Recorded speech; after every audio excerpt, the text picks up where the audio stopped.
హల్లెలూయా.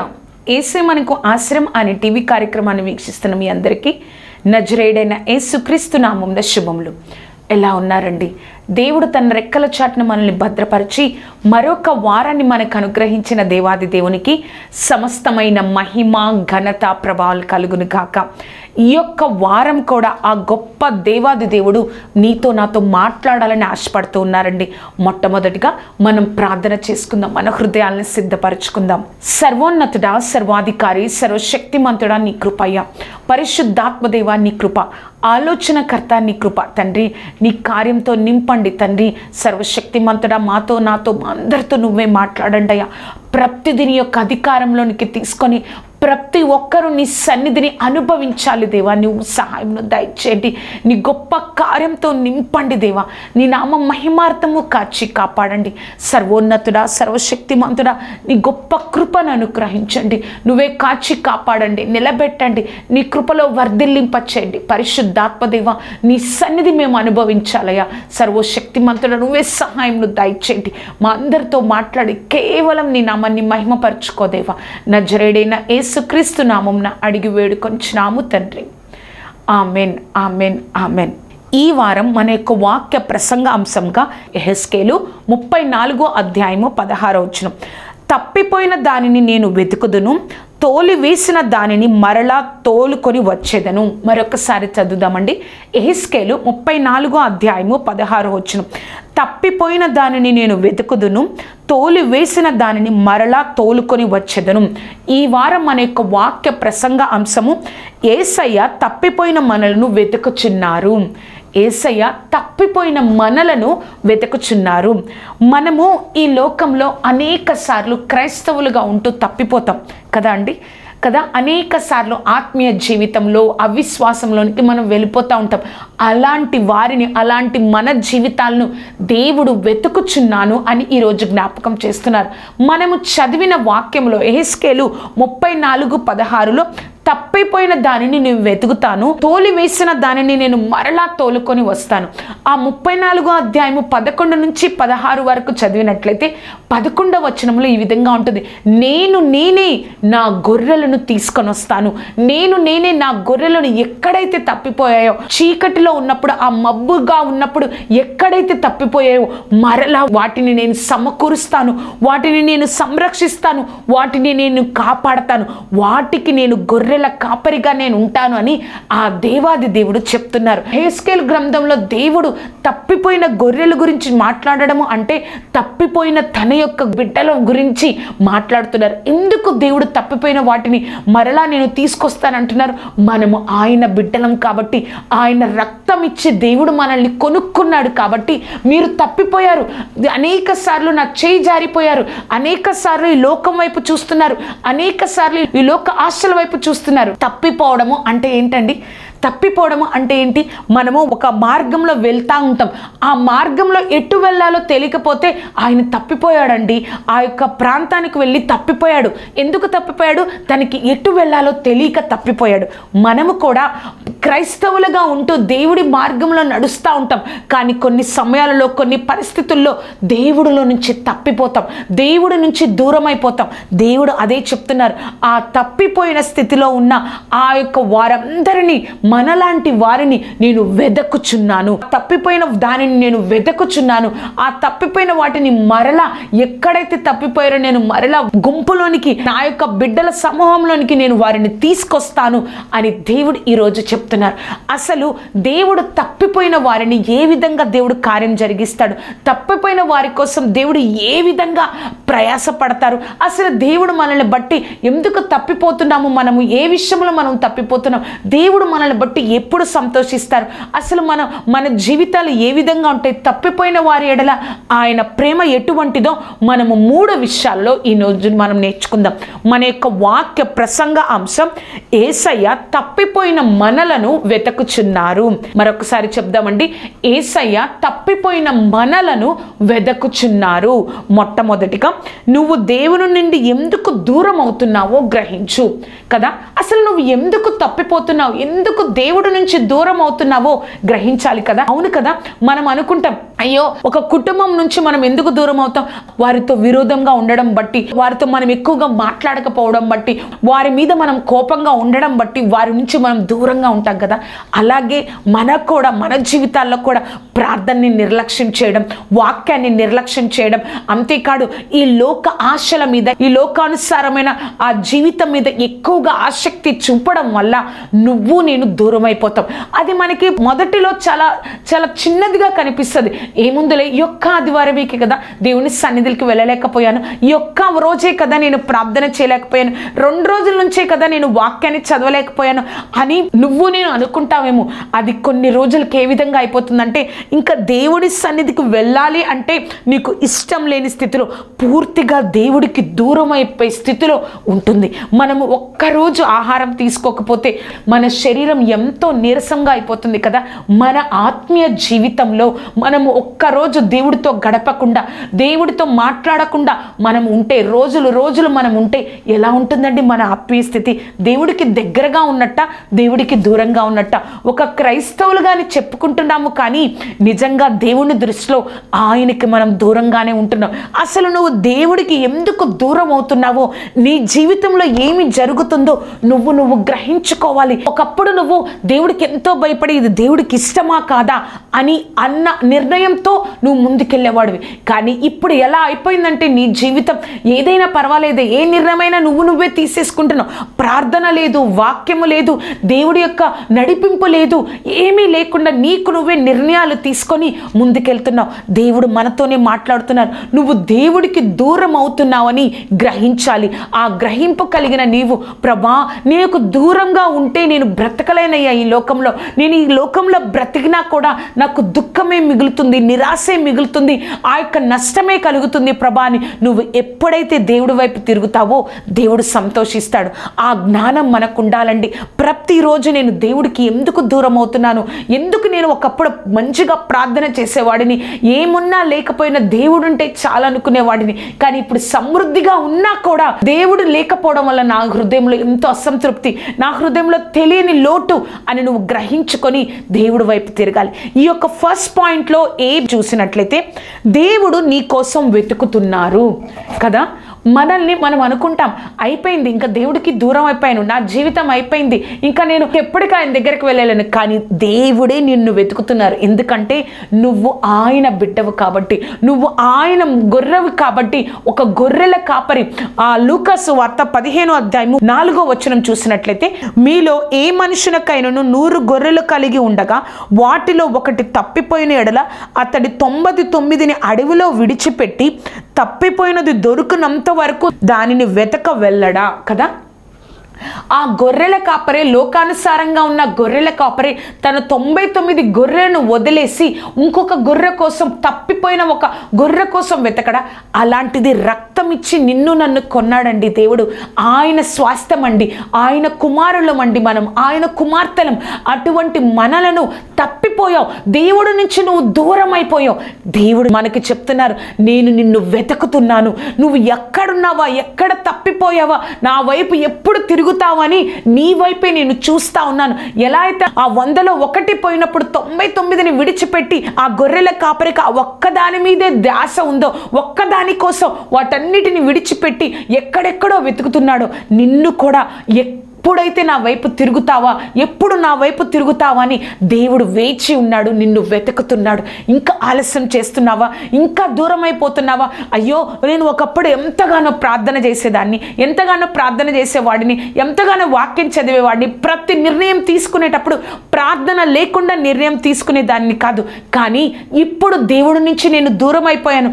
ఎందుకు అని మరలా నువ్వు దేవుడి వైపు వస్తే దేవుడు నిన్ను వెతుకుతున్నారు కాబట్టి నువ్వు ఆయన వైపు తిరగాలి అని దేవుడు చెప్తున్నారు. నువ్వు ఆ గొర్రెలు ఎక్కడో 100లో 1 పోయింది, అది ఎక్కడో మార్గ మధ్యను తప్పిపోయింది, దానికోసం వెతికినట్లుగా నిన్ను వెతుకుతున్నాడు. నువ్వు నా వైపు ఎప్పుడు వస్తావు, ఎప్పుడు తిరుగుతావు అని దేవుడు నీతోనే ఉన్నారని నువ్వు మర్చిపోకూడదు. ఆ యొక్క ఫస్ట్ పాయింట్లో బి చూసినట్లయితే దేవుని గొప్పతనాన్ని గ్రహించు, దేవుణ్ణి విడిచిపెట్టకు. మనం ఎప్పుడు మర్చిపోకూడదండి, దేవుని గొప్పతనాన్ని గ్రహించు, దేవుణ్ణి విడిచిపెట్టకు. అక్కడ గొర్రెల కాపరికి 100 గొర్రెలు ఉన్నాయి. ఆ 100 గొర్రెల్లో 1 గొర్రె తప్పిపోయింది. 99 ఆ గొర్రెల కాపరితోనే ఉన్నాయి, 100లో 1 గొర్రె తప్పిపోయింది. ఎందుకు తప్పిపోయిందండి? ఆ 99కి తెలుసు, మేము గొర్రెల కాపరితోనే ఉంటే మాకు సమృద్ధిగా గడ్డి దొరుకుతుంది, ఆహారం దొరుకుతుంది, మేము బహు జాగ్రత్తగా, మేము సేఫ్గా ఉంటాము, మేము మంచిగా ఉంటామని ఆ 99కి గొర్రెల కాపరి యొక్క విలువ తెలిసింది. కానీ ఈ యొక్క తప్పిపోయిన దానికి ఆ గొర్రెల కాపరి కంటే ఆ పక్కనున్న పచ్చగా ఉన్న చేనులు, ఆ పచ్చగా ఉన్న గడ్డి, వేరే లోకము, వేరే అదంతా కూడా గొప్పగా కనిపించి తప్పిపోయింది, ఎటో వెళ్ళిపోయింది కదా. నువ్వు నేను కూడా అదే చేస్తున్నాం. మనము దేవుడి గొప్పతనాన్ని తెలుసుకుంటే దేవుడి నుంచి దూరం అవ్వండి. దేవుడి గొప్పతనాన్ని తెలుసుకుంటే దేవుడి నుంచి దూరం అవ్వం. ఆ 99 ఇటువైపు వెళ్తున్నాయి కదా, నేను కూడా ఇటే వెళ్ళాలనుకోలా, దానికి ఇక్కడున్న గొర్రెల కాపరి కంటే అటువైపు గొప్పగా కనిపించింది. మనము కూడా దేవుడి గొప్పతనాన్ని మనం తెలుసుకోకపోతే ఎప్పటికైనా ఆయనకి దూరం అయిపోతాం. ఆయన ఎంత గొప్ప దేవుడో, నీకోసం ఆయన ఏమి చేశారో, నువ్వు ఆయనతో ఉంటేనే ఈ లోకంలో ఎంత గొప్పగా, నేను ఆస్తుల గురించి అంతస్తుల గురించి చెప్పట్లేదండి, ఎంత గొప్పగా ధైర్యంగా సంతోషంగా ఈ లోకంలో బ్రతకగలవో నీకు తెలియట్లేదు, నువ్వు రుచి చూడలేదు కాబట్టి దేవుడి నుంచి దూరం అయిపోతున్నావు. ఆ యొక్క 99 కంటే ఆ 1 గొర్రె ఏ విధంగా దారి తప్పి వెళ్ళిపోతుందో మన జీవితాలు, మనలో కొందరి జీవితాలు కూడా దారి తప్పుతున్నాయి. ఎందుకంటే గొర్రెల కాపరి యొక్క విలువ, దేవుడి యొక్క గొప్పతనం, ఆయన విలువ నీకు నాకు తెలియట్లేదు. కాబట్టి మనం ఎప్పుడు జ్ఞాపకం చేసుకోవాలి. ఆ 99కి అర్థమైంది, మేము ఆయనతో ఉంటేనే, ఆయన ఎటు వెళ్తే అటు వెళ్ళాలి, ఆయన ఎక్కడ ఆగమంటే అక్కడ ఆగాలి, ఎక్కడ ఆ గడ్డి తినమంటే అక్కడ ఉండాలి అని ఎలా అయితే తల వంచుకొని ఆ గొర్రెల కాపురం వెళ్తున్నాయో అలా వెళ్ళడానికి మనం ఇష్టపడట్లేదు. అలా దేవుడితో ఉండడానికి, దేవుడు ఆ బలమైన హస్తము కింద లోబడి ఉండడానికి, ఆయన గొప్పతనాన్ని ఆశ్రయించడానికి మనం ఇష్టపడట్లేదు. కాబట్టి దేవుడి నుంచి మనం దూరం అయిపోతున్నాం. ఆయన గొప్పతనాన్ని నువ్వు మర్చిపోకుండా ఉంటే ఎప్పుడు నువ్వు వెళ్ళిపోవు, ఆ పక్కదారికి వెళ్ళిపోవు, లోకానుసారంగా జీవించవు. ఆ యొక్క ఫస్ట్ పాయింట్లో సి చూసినట్లయితే దేవుడు నిన్ను బట్టి ఎప్పుడు సంతోషిస్తారో తెలుసా? దేవుడు నిన్ను బట్టి ఎప్పుడు సంతోషిస్తారో తెలుసా? లూకాసు వార్త 15:5 చూసినట్లయితే, అది దొరికినప్పుడు సంతోషంతో దానిని తన భుజం మీద వేసుకొని ఇంటికి వచ్చి తన స్నేహితులను పొరుగువారిని పిలిచి 6వ మీరు నాతో కూడా సంతోషించుడి, తప్పిపోయిన నా గొర్రె దొరికినదని వారితో చెప్పును కదా. దేవుడు మనల్ని బట్టి ఎప్పుడు సంతోషిస్తాడు? నేను వెళ్ళిపోయాను, దూరంగా దేవుడికి వెళ్ళిపోయాను. ఒకప్పుడు బాగా ప్రార్థన చేసేవాడిని, ప్రార్థన చేసేదాన్ని, వాక్యం చదివేదాన్ని, దేవుని సన్నిధిని ప్రేమించేదాన్ని, దేవుడి కోసం నిలబడేదాన్ని. కానీ ఇప్పుడు తప్పిపోయాను. కానీ నువ్వు మరలా దేవుడి వైపు తిరుగుతావా, దేవుడి వైపు తిరుగుతావా, అప్పుడు ఆయన నిన్ను బట్టి నన్ను బట్టి సంతోషిస్తాడు. మరలా ఆ పోయిన ప్రార్థన ఆత్మను పొందుకొని, ప్రభా నేను మరలా అని నీ సన్నిధిలో, దేవుని సన్నిధిలో ప్రార్థన ఆత్మతో నింపబడతావా, వాక్యాన్ని ధ్యానిస్తావా, నిన్ను నీవు హృదయంలో సరి చేసుకుంటావా, నీ పాపాన్ని దేవుని సన్నిధిలో ఒప్పుకొని ఎప్పుడైతే విడిచిపెట్టి విసర్జిస్తావా, దేవుడు నిన్ను బట్టి నన్ను బట్టి సంతోషిస్తాడు. ఆయన నిన్ను వెతికి వస్తున్నప్పుడు నువ్వు కూడా ఆయన వైపు తిరగాలి. అప్పుడు ఆ యొక్క గొర్రెను దేవుడు ఆ యొక్క భుజాల మీద వేసుకొని సంతోషంతో అక్కడున్న వారందరికీ చెప్తున్నారంట. గొర్రెల కాపరి, ఆ గొర్రెల కాపరి మిగతా గొర్రెల కాపరితో, తప్పిపోయిన నా గొర్రె దొరికింది, తప్పిపోయినది నాకు దొరికింది, నాతో పాటు మీరు కూడా సంతోషించండి. ఎంత గొప్ప ధన్యత కదా. మనము ఎంతగానో అనేక సార్లు మన విశ్వాస జీవితంలో, ఆత్మీయ జీవితంలో తప్పిపోతామండి. తప్పిపోయిన మనం ఇంకా అదే స్థితిలో ఇంకా ఇంకా ఇంకా అణగారే స్థితిలో మనం ఉండకూడదు. కానీ ఎప్పుడైతే పోయిన ప్రార్థన ఆత్మను, ఆ పోగొట్టుకున్న ఆత్మీయ స్థితిని నువ్వు మరలా పొందుకుంటావో, ప్రభా నన్ను క్షమించయ్యా, నీకు దూరం అయిపోయాను, ఈ లోకానుసారమైన పనుల్లో పడి, ఈ లోకానుసారంగా ఎక్కువగా తండ్రి ప్రాముఖ్యత ఇవ్వడం వల్ల నీకు దూరం అయిపోయాను, నువ్వు ఎప్పుడైతే పశ్చాత్తాప పడతావో దేవుడు తప్పకుండా నీ జీవితంలో, నా జీవితంలో కార్యం జరిగించి మనల్ని బట్టి సంతోషించే రోజు ఒకటి వస్తుందండి. దేవుడు మనల్ని బట్టి సంతోషించడం అంటే ఎంత గొప్ప సాక్ష్యమో కదా. అర్థమైంది కదా. అసలు నువ్వు ఎందుకు తప్పిపోతున్నావో గ్రహించాలి. అంతేకాదు దేవుడు నిన్ను వెతుకుతున్నారని నువ్వు మర్చిపోకూడదు. నువ్వు తప్పిపోవడానికి కారణం ఏంటో తెలుసా?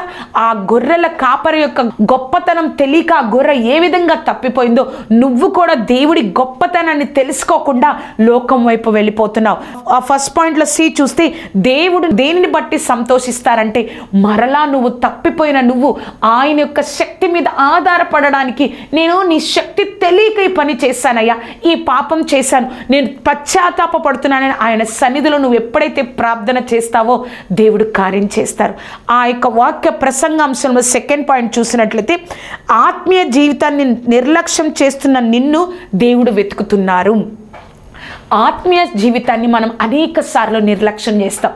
మనము ఈ లోకంలో ఒక జాబ్ చేస్తున్నప్పుడు కానీ, ఒకరి కింద పని చేస్తున్నప్పుడు కానీ, ఒక అధికారి కింద పని చేస్తున్నప్పుడు మనం ఎలా ఆలోచిస్తాం తెలుసా? ఆ అధికారికి భయపడిపోయి మనం అప్పటికి ఇష్టం లేకపోయినా కొన్ని పనులు మనం చేస్తూ ఉంటాం. అమ్మో ఆ అధికారి నన్ను తిడతాడు, ఇంక ఈ ఉద్యోగం పోతే నా పరిస్థితి ఏంటని తనకి భయపడి ఆ యొక్క ఆఫీసుకి కానీ, ఆ యొక్క డ్యూటీకి కానీ మనం త్వరగా వెళ్తాం. ఇష్టం లేకపోయినా కొన్ని పనులు పక్కన పెట్టైనా ఆ అధికారికి మంచి అభిప్రాయం మన మీద ఉండాలని కరెక్ట్ టైంకి వెళ్తాం, అన్నీ కరెక్ట్గా చేస్తాం. ఎందుకంటే అదే మన జీవనోపాధిని. కానీ మనం అనేక సార్లు కనిపించే మనిషికి మనం విలువిస్తాం, కానీ కనబడని దేవుడికి ఆత్మీయ జీవితాన్ని మనం నిర్లక్ష్యం చేస్తాం. దేవుడు ఏం చూస్తాడులే, క్షమించేస్తాడు, కృపాకాలంలో ఉన్నాం కదా అని ప్రార్థనని పక్కన పెడతాం, వాక్యాన్ని పక్కన పెడతాం. కొన్నిసార్లు మన పనుల భారం వల్ల దేవుని సన్నిధిలో కూడా వెళ్ళలేని పరిస్థితిలో నేను కొన్నిసార్లు ఉంటాం. నువ్వు ఆత్మీయ జీవితాన్ని నిర్లక్ష్యం చేస్తున్నా నీతో నాతో దేవుడు చెప్తున్నారు. ఏమని చెప్తున్నారో తెలుసా? నేను నిన్ను వెతుకుతున్నాను, నువ్వు నాకు కనిపిస్తావని, నువ్వు నా వైపు తిరుగుతావని నేను నిన్ను వెతుకుతున్నాను. ఆత్మీయ జీవితాన్ని నువ్వు నిర్లక్ష్యం చేస్తున్నావు. ఈ లోకమంతా సంపాదించకుండా ఏమీ లాభం నీ ఆత్మీయ జీవితం సరిగ్గా లేకపోతే. లూకాసు వార్త 15వ అధ్యాయము 8-9 వచనాలలో దేవుడు అక్కడ ఒక ఉపమానాన్ని చెప్తారు. ఏమని చెప్తారంటే, ఒక స్త్రీకి 10 నాణ్యములు ఉన్నాయి. ఆ 10 నాణ్యంలో ఒక నాణ్యము పోయినప్పుడు ఆమె తన యొక్క గృహాన్నంతటిని క్లీన్ చేసి, గృహాన్నంతటిని ఊడ్చి, ఆ నాణ్యము కనుగొనిన తర్వాత తన పొరుగువారిని, స్నేహితుల్ని, బంధువుల్ని పిలిచి, నేను పోగొట్టుకున్న నాణ్యం నాకు దొరికింది, నేను కనుగొన్నానని సంతోషిస్తుంది కదా. మన జీవితంలో కూడా దేవుడు నీకు నాకు అనేకమైన నాణ్యాలు ఇచ్చారు. అనేకమైన ఆత్మీయ జీవితంలో ఎంతో గొప్ప ఆశీర్వాదాలను మనకు దయచేశారు. కన్నీటి ప్రార్థన నీకు ఇచ్చారు. అనేక మందిని దేవుడిలో నిలబెట్టే గొప్ప నాణ్యాన్ని దేవుడు నీకు ఇచ్చారు. అనేక మందిని దేవుడి కోసం సంపాదించే నాణ్యాన్ని నీకు ఇచ్చారు. నీ యొక్క జాబ్ చేస్తున్న దగ్గర అనేక మంది కోసం మొరపెట్టే నాణ్యాన్ని దేవుడు నీకు ఇచ్చారు. నీ యొక్క సంఘంలో పరిచర్య చేసే ఒక నాణ్యాన్ని దేవుడు నీకు ఇచ్చాడు. కానీ నీవు విశ్వాస జీవితంలో నిర్లక్ష్యంగా ఉండడం వల్ల ఆ నాణ్యాలన్నీ నువ్వు పోగొట్టుకున్నావు. మనము ఇందాక ఒక ఫస్ట్ పాయింట్లో చూసాం, గొర్రెల కాపరి 100లో ఒక గొర్రె తప్పిపోయింది. ఆ గొర్రె ఎలా తప్పిపోయిందండి? అదే నడుచుకుంటా వేరే దారిలో వెళ్ళిపోవడం వల్ల గొర్రెల కాపరి నుంచి తప్పిపోయింది. కానీ ఇక్కడ స్త్రీ దగ్గర ఉన్న నాణ్యాల్లో 10 నాణ్యాల్లో ఆ ఒక్క నాణ్యం ఎలా వెళ్ళిపోయింది? ఆ నాణ్యం కూడా గొర్రె నడుచుకున్నట్టుగా వెళ్ళిపోయిందా? కాదు. ఆమె యొక్క నిర్లక్ష్యం వల్ల ఆ నాణ్యం ఆ ఇంటిలో ఎక్కడో పడిపోయింది కదా. ఆమె యొక్క నిర్లక్ష్యం వల్ల ఆ ఇంటిలో ఆ యొక్క నాణ్యం ఎక్కడో పడిపోయింది. నా నిర్లక్ష్యం వల్ల మన ఆత్మీయ జీవితంలో దేవుడిచ్చిన ఆ 10 నాణ్యాలలో ఎన్నో నాణ్యాలను మనం పోగొట్టుకున్నాం, ఎన్నో కాయిన్స్ని మనం పోగొట్టుకున్నాం, ఎన్నో తలాంతుల్ని మనం పోగొట్టుకున్నాం. ఎంతగానో నువ్వు దేవుని సన్నిధిలో మొరపెట్టి ప్రతిరోజు ఆయన శక్తి మీద, ఆయన జ్ఞానం మీద ఆధారపడేవాడివి. ఎంతగానో బైబిల్ చదవకుండా నువ్వు ప్రతిరోజు ఉండలేకపోయేవాడివి. కానీ నువ్వు ఇప్పుడు మాత్రం ఆ నాణ్యం పోగొట్టుకోవడం వల్ల, నిర్లక్ష్యం చేయడం వల్ల అనేకమైన బాధలు, హృదయంలో సంతోషం లేదు, హృదయంలో సంతృప్తి లేదు, అటువంటి జీవితాన్ని జరిగిస్తున్నావు. మన జీవితాలు ఎలా ఉన్నాయో తెలుసా? కొంతమందిలో అక్కడ ఉపమాన రీతిగా దేవుడు చెప్పాడు, ఒక స్త్రీకి 10 నాణ్యాలు ఉన్నాయి, ఆ 10లో 1 నాణ్యం పోయింది, 9 ఉన్నాయి. కానీ మన యొక్క ఆత్మీయ జీవితం ఎలా ఉందో తెలుసా? మనకి దేవుడు 10 నాణ్యాలు, 10 తలంతులు, 10 నాణ్యాలు దేవుడిస్తే మనం 9 పోగొట్టుకొని ఒక్కదానితో మనం బ్రతికేస్తున్నాం. అటువంటి ఆత్మీయ స్థితిలో నువ్వు నేను ఉన్నా. ఎందుకంటే మన యొక్క ఆత్మీయ స్థితిని మనము నిర్లక్ష్యం చేయడం వల్ల మనం అటువంటి స్థితిలోనికి వచ్చాం. దేవుడు నీతో నాతోనే మాట్లాడుతున్నారు. ఒక్కసారి జ్ఞాపకం చేసుకో, ప్రభా నువ్విచ్చావయ్యా ఈ నాణ్యాన్ని, నా బిడ్డల కోసం ప్రార్థన చేసే నాణ్యాన్ని, కుటుంబ ప్రార్థనలో ప్రతి ఒక్కరిని ప్రోత్సహించి కూర్చోబెట్టే నాణ్యాన్ని ఇచ్చావు, నేను దాన్ని నిర్లక్ష్యం చేశాను. నా కుటుంబంలో నేను చేసే జాబ్లో ప్రతి ఒక్కరికి దేవుడి గురించి చెప్పే ఒక గొప్ప నాణ్యాన్ని నాకు ఇచ్చావు, దాన్ని నేను నిర్లక్ష్యం చేశాను. అసలు నీకే నేను దూరం అయిపోయానయ్యా, నాకు ఇచ్చిన నాణ్యాలన్నీ నేను పోగొట్టుకున్నాను. మరలా ఆ స్త్రీ ఎలా అయితే తన గృహాన్నంతా క్లీన్ చేసి, తన గృహాన్నంతా ఊడ్చి ఎలా అయితే ఆ నాణ్యాన్ని పొందుకుందో, నువ్వు కూడా దేవుని సన్నిధిలో నీ హృదయాన్ని కృమ్మరించినట్లయితే, లోక ఆశల వల్ల నేను ఆ నాణ్యాన్ని పోగొట్టుకున్నానయ్యా, నా హృదయాన్నంతటిని క్లీన్ చేసుకుంటున్నాను, ఆ నాణ్యాన్ని నాకు ఇవ్వవా ప్రభా? ఎందుకు అంటే అది నీకు దేవుడిచ్చిన నాణ్యం. ఆ స్త్రీకి 10 నాణ్యాలు ఆవిడవి, అందుకే ఆవిడ అంత శ్రద్ధగా వెతికింది. నువ్వు కూడా అంత శ్రద్ధగా, అంతగా ప్రభా నాకు సహాయం దయచేయి, నేను ఆ నాణ్యాన్ని పోగొట్టుకున్నానయ్యా, నీ సన్నిధిలో నేను అడుగుతున్నాను ప్రభా, నీ కృపతో నాకు సహాయంను దయచేయి, ఆ నాణ్యాన్ని నాకు కావాలి ప్రభా, అది నాకు ఇచ్చావు ప్రభా, నీ యొక్క రాజ్య విస్తరణ కోసం ఆ నాణ్యాన్ని నాకు ఇచ్చావు, నేను పోగొట్టుకున్నాను, నాకు సహాయం చేయని నీ హృదయాన్ని అంతటిని దేవుని సన్నిధిలో కృమ్మరిస్తే ఆ నాణ్యం నీది. కాబట్టి దేవుడు తప్పకుండా నువ్వు పోగొట్టుకున్న ఆత్మీయ స్థితిలో నిర్లక్ష్యం చేసిన పోగొట్టుకున్న నాణ్యాలన్నిటినీ దేవుడు నీకు అనుగ్రహిస్తాడు. దేవుడు నీకు అనుగ్రహిస్తాడు. ప్రార్థన చేస్తావా? ప్రభా నాకు సహాయం చేయని ప్రార్థన చేస్తావా? ఏదో పోయిందిలే, ఒకప్పుడు బాగానే ఉంది కానీ ఇప్పుడు ఏమి లేదులే అనే నిర్లక్ష్యం చేయొద్దు. అడుగు దేవుణ్ణి, దేవుడు కార్యం చేస్తారు. ఆ యొక్క వాక్య ప్రసంగ అంశము, దేవుడు తప్పిపోయిన మనల్ని వెతుకుచున్నారు. మొట్టమొదటిగా నువ్వు దేవుని నుండి ఎందుకు దూరం అవుతున్నావో గ్రహించు. దానిలో మనం చూసాం ABCD. సెకండ్లో ఆత్మీయ జీవితాన్ని నిర్లక్ష్యం చేస్తున్న నిన్ను దేవుడు వెతుకుచున్నారు. చివరిగా నువ్వు తప్పిపోయినా దేవుడు నిన్ను మరిచిపోరు కదా అండి. మనం అనుకుంటాం నేను తప్పిపోయాను, ఇంకా అయిపోయింది, ఇంకా దేవుడు నన్ను మర్చిపోయారు, అందుకే నా జీవితంలో ఇలాంటి కార్యాలు జరుగుతున్నాయి, ప్రతి విషయంలో ఏ విషయంలో నాకు మంచి జరగట్లేదు, ఏది నాకు అనుకూలంగా లేదు అని అనుకుంటున్నావేమో. నువ్వు తప్పిపోయావు, దేవుడు లేకుండా ఉన్నావు. దేవుడిలో ఉన్నప్పుడు ఎంతగానో నీకు లోటున్నా కూడా సంతోషంతో, ధైర్యంతో, సమాధానంతో నీ జీవితాన్ని కొనసాగించేవాడివి. కానీ ఇప్పుడు అన్నీ ఉన్నా కూడా కొన్నిసార్లు నీకు అనుకూలంగా లేవు, నువ్వు అనుకున్న స్థితికి నువ్వు వెళ్ళలేకపోతున్నావు. కానీ నువ్వు తప్పిపోయిన స్థితిలో ఉన్నా కూడా దేవుడు నిన్ను మర్చిపోలేదు. ఆ తప్పిపోయిన కుమారుడు ఆ యొక్క తండ్రి దగ్గర ఆస్తి అంతా తీసుకొని వెళ్ళిపోయాడు ఆ ఉపమానంలో. కానీ తండ్రి మర్చిపోయాడా? దూరం నుంచి మరలా కుమారుడు తిరిగి వస్తున్నప్పుడు మొట్టమొదటిగా గుర్తుపట్టింది ఎవరండి? తండ్రే కదా. తండ్రి ముందుగా ఆ యొక్క కుమారుడు ముందుగా పరిగెత్తుకుని వెళ్ళి కౌగలించుకున్నారు. మర్చిపోయాడా తండ్రి? దేవుడు కూడా మర్చిపోడండి. నువ్వు తప్పిపోయావు, దేవుడి యొక్క గొప్పతనం తెలిసి కూడా అనేక సార్లు ఆయన శక్తి మీద ఆధారపడకుండా నువ్వు తప్పిపోయావు. కానీ ఆ తప్పిపోయిన నిన్ను దేవుడు మర్చిపోలేదని ఈరోజు నీతో నాతో జ్ఞాపకం చేస్తున్నారు. ఆ 3rd పాయింట్లో చూసినట్లయితే దేవుడికి దూరం అయితే సమస్తాన్ని కోల్పోవాల్సి వచ్చింది. ఆ యొక్క కుమారుడు సమస్తాన్ని కోల్పోయాడు కదా, ఆ యొక్క తండ్రి దగ్గర నుంచి ఆస్తి అంతా తీసుకొని వెళ్ళిపోయి తన ఇష్టానుసారంగా తన తెలిసిన జ్ఞానంతో తండ్రి దగ్గర ఉంటే ఈ విధంగా ఖర్చు పెట్టు, ఇలా ఉంచు అని చెప్పేవాడేమో, భవిష్యత్తు గురించి ఆలోచించమని చెప్పేవాడేమో. కానీ అక్కడ చెప్పేవారు ఎవ్వరు లేరు. తనకున్న ధనానంతా పోగొట్టుకున్నాడు, సమస్తాన్ని కోల్పోవాల్సి వచ్చింది. ఒక ధనవంతుడిగా ఒక గొప్ప కుటుంబంలో ఉన్న ఆ యొక్క కుమారుడు అక్కడ ఎంతగానో దీన స్థితిలో, ఒక దగ్గర పని చేసే స్థితిలో వచ్చింది. మనము కూడా దేవుడికి దూరం అవుతున్నామంటే సమస్తాన్ని మనం కోల్పోతామని మనం గ్రహించాలి. థర్డ్ బి చూసినట్లయితే నీ పశ్చాత్తాపం నిన్ను తండ్రి దగ్గరికి చేరుస్తుంది. అవును, ఆ యొక్క కుమారుడు పశ్చాత్తాపడ్డాడు. అయ్యో ఇక్కడ కరువు వచ్చింది, నా దగ్గర ఏమీ లేదు, కానీ నేను ఇక్కడ ఒక ఉద్యోగంలో చేరాను, అది భయంకరమైనది, కానీ నా తండ్రి దగ్గర సమస్తము దొరుకుతుంది కదా, నా తండ్రి దగ్గర నేను సమస్తాన్ని పొందుకోగలను, కానీ నేను అక్కడికి వెళ్తాను అని చెప్పి తన యొక్క పశ్చాత్తాపమే ఆ కుమారుని తండ్రి దగ్గరికి చేర్చింది. నువ్వు కూడా పశ్చాత్తాపడు. ఏ విషయంలో దేవుడికి దూరం అయిపోయావు, ఆ పశ్చాత్తాపమే, నీ హృదయంలో పశ్చాత్తాప పడుతున్నావా, ఆ పశ్చాత్తాపమే ఒక సూచన నిన్ను దేవుడి దగ్గరికి చేరుస్తుందని. 3లో సి చూసినట్లయితే నువ్వు ఎంత ఘోర పాపమైనా దేవుడి కుమారుడివే కదా. అతను ఎంతగానో పాపం చేశాడు, తన ఆస్తంతని కోల్పోయాడు, కానీ నువ్వు ఎంత ఘోర పాపివైనా ఆ యొక్క తండ్రి మరలా పశ్చాత్తాపడి ఆ కుమారుడు వస్తున్నప్పుడు, తప్పిపోయిన కుమారుడు వస్తున్నప్పుడు తండ్రి ఏం చేశాడు, నువ్వు నా కుమారుడు కావు, నా ఆస్తంతా తీసుకెళ్ళిపోయావు, ఇప్పుడు ఏది ఆస్తంతా లేదు, నిన్ను చూస్తుంటే అంత సమస్తాన్ని కోల్పోయినట్టున్నావు అని అనలేదు. ఎంతో సంతోషంగా తన కుమారుణ్ణి స్వీకరించాడు.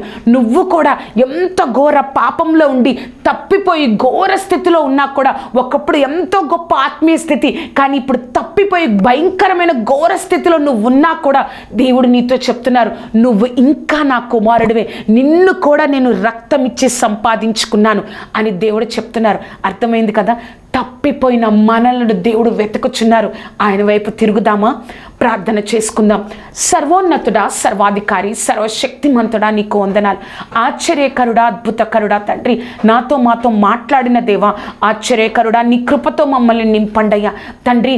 ఎవరైతే మాలాంటి జీవితాలు తప్పిపోయావు తండ్రి, వారిని వెతుకుచున్నావు అని చెప్పావయ్యా. మా విశ్వాస జీవితంలో మేము ఎక్కడ తప్పిపోయామో మాకు గ్రహించే స్థితిని మాకు అనుగ్రహించండి. అంతేకాకుండా తండ్రి, ఆ యొక్క జీవితాన్ని, ఆత్మీయ జీవితాన్ని మేము నిర్లక్ష్యం చేస్తున్నామేమో అయ్యా, అనేక నాణ్యాలను మేము పోగొట్టుకున్నామేమో. సర్వశక్తిమంతుడా, ఆ యొక్క తప్పిపోయిన కుమారుడు లాగా ఎంతగానో నీకు దూరం అయిపోయి సమస్తాన్ని కోల్పోయామేమో ప్రభా. మేము పశ్చాత్తాపపడే కృపను మాకు అనుగ్రహించండి తండ్రి. ఎంత ఘోర పాపంలో ఉన్న నా కుమారుడివే అని నువ్వు పిలిపిస్తున్నావయ్యా, నా కుమారుడివే అని జ్ఞాపకం చేస్తున్నావయ్యా. ఒక్కసారి జ్ఞాపకం చేసుకొని పరిశుద్ధాత్మదేవా, నీ కృపలో మేము నిలబడడానికి సహాయం దయచేయండి. నీ నామాన్ని ఘనపరచుకోనండి, నీ గొప్ప కార్యంతో నింపండి. ఎవరైతే ఈ కార్యక్రమాన్ని చూస్తున్నారో తప్పిపోయిన స్థితిలో ఉంటే ప్రభా, నువ్వు వారిని వెతుకుతున్నావని, వారిని బట్టి సంతోషించే హృదయం నీకుందని మేము గ్రహించి గొప్ప కృపను మాకు అనుగ్రహించు దేవా. నువ్వే కాచి కాపాడండి. మాతో నాతో మాట్లాడిన దేవా ప్రభా, మేము మరలా నీ వైపు తిరగడానికి, నీ శక్తి మీద ఆధారపడడానికి తండ్రి సహాయంను దయచేసి నీ కృపలో మమ్మల్ని నింపి, నీ నామాన్ని ఘనపరుచుకొని బలపరిచి, నీ కృపా రెక్కల క్రింద భద్రపరిచి కార్యం జరిగించి, వాక్యం ద్వారా మాతో మాట్లాడిన దేవా, కేవలం నీ నామాన్ని మహిమపరచుకున్న దేవా, నువ్వే సహాయం దయచేసి నడిపించినందుకు వందనాలు. నజరేయుడైన యేసుక్రీస్తు నామమున అడిగి వేడుకొచ్చినాము తండ్రి. Amen, amen, amen. చూసారు కదా అండి, ఎంత గొప్ప దేవుడో. తప్పిపోయిన మనల్ని వెతుకుచున్నారు. అయ్యో ఇంకా అయిపోయిందిలే, ఒకప్పుడు బాగుంది, నా మాట వినట్లేదని వదిలేసే దేవుడు కాదండి, వదిలేసే దేవుడు కాదు. నిన్ను వెతుకుచున్నారు. నువ్వు ఎక్కడ తప్పిపోయావో ఆ స్థితిలోని దేవుడి వైపు తిరుగు. ఈ లోకం నీకు విలువ ఇవ్వకపోయినా దేవుడిలో నీకు విలువ ఉంది. ఆయన కుమారుడివి నువ్వు, సృష్టికర్త కుమారుడివి, సృష్టికర్త కుమార్తెమైన నువ్వు గ్రహించి, నాకు విలువ దేవుడిలో ఉంది, నేను దేవుడి వైపు చూస్తానని నువ్వు దేవుడితో ఉంటావా, దేవుడు గొప్పగా నిన్ను ఆశీర్వదిస్తారు. ఈ కార్యక్రమం నీకు ఆశీర్వాదకరంగా ఉన్నట్లయితే మీ యొక్క స్నేహితులకు, బంధువులకు ఈ కార్యక్రమాన్ని పరిచయం చేయండి. అంతేకాకుండా నా గురించి ఈ కార్యక్రమం గురించి ప్రార్థించండి. తప్పిపోయిన నీతో నాతో దేవుడు మాట్లాడుతున్నారు. ఆయన నిన్ను వెతుకుచున్నారు. త్వరగా రా. దేవుడు నిన్ను ఆశీర్వదించును గాక. Amen, amen, amen.